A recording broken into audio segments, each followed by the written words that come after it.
La revue de presse. 2 ministres rendent le tablier pour l'hémicycle pour raison du non-cumul des mandats. L'information est exposée à la une de Gaskiani Info. Une information confirmée par le quotidien du service public La Nation.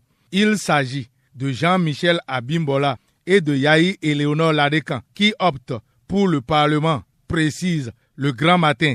Pour l'autre quotidien, ce sont 2 figures clés de l'exécutif qui changent de camp institutionnel, et ceci sans remaniement ministériel du gouvernement, relève le matinal, appuyé par Fraternité, qui voit un réajustement technique des portefeuilles ministériels. La cloche confirme le non-remaniement du gouvernement pour mettre en relief un réaménagement technique qui consacre le cumul de postes au sein du gouvernement.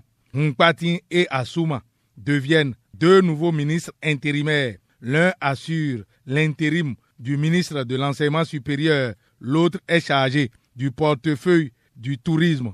À en croire la cloche, Jean-Michel Abimbola et Éléonore Yahi Ladekan quittent le gouvernement, mais Ablaye Biotchane et Assouma conservent encore leur poste ministériel, fait remarquer le télégramme des 4 ministres élus députés. 2 départs sont notés déjà et 2 autres sont toujours au gouvernement. Il s'agit de Ablaye Biotchane et de Assouma Chadia, certifie la boussole. C'est clair pour le matinal. Ablaye Biotchane et Chadia Assouma restent en poste et leurs suppléants seront bientôt installés au Parlement en tant que députés. Ces nouveaux députés seront dès lors sous le leadership du président Joseph Fifame Diogbenou qui, à en croire l'autre quotidien, pose déjà les bases d'une administration parlementaire rigoureuse et neutre. Cela se matérialise par des passations de charges et des prises de fonction que met en relief le Grand Matin. Le directeur de cabinet, Abou Torou, et de nouveaux membres du cabinet du président Diogbenou sont installés, souligne le Grand Matin appuyé par l'économiste de Léonard Dossou, et le président Diogbenou refuse de s'asseoir dans une léthargie. À cet effet, la boussole l'a vu échanger avec le syndicat du personnel du Parlement. Une information aussi relayée par l'économiste Le Télégramme et le Pays émergent qui note qu'au cours de cette rencontre, le secrétaire général du SINAPA, Véril Taquin, a annoncé la tenue le 21 février prochain de la première session ordinaire de son conseil syndical destiné à renforcer la cohésion interne et à préparer les grands rendez-vous sociaux de l'année. Et dans son intervention, le président Diogbenou a investi sur les principes qui doivent guider l'administration parlementaire.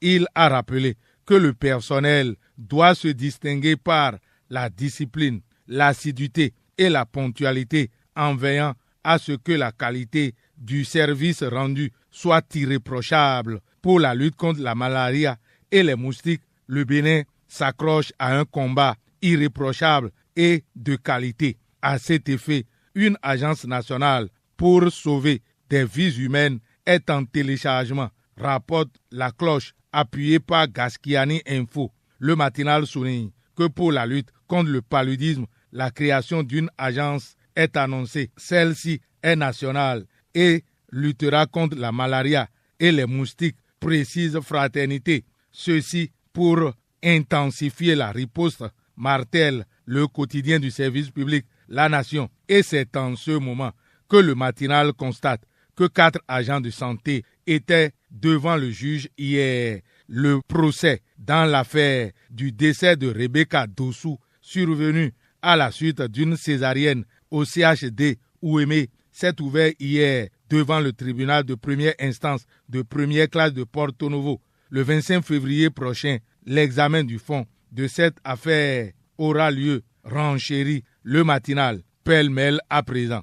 Agriculture et gestion climatique, un projet pour la résilience de 150 000 agriculteurs, annonce l'économiste de Léonard Dossou dans le quotidien du service public La Nation. Il est question de l'économie circulaire le pari audacieux du Bénin pour 2035, titre le journal du service public. Fraternité rapporte ce que dit le professeur Théodore Olo à propos des 36 ans de la conférence nationale. L'acquis majeur, c'est l'alternance démocratique. Fin de citation. Déclare le professeur Théodore Olo, rapporté par Fraternité. Et la cloche, journal dirigé par Edouard Sossouga, sonna avec grand bruit dans une alerte relative à l'aménagement des infrastructures urbaines à Cotonou, derrière l'église catholique de Gbérégbé. Une voie pavée inachevée interpelle. C'est un test grandeur nature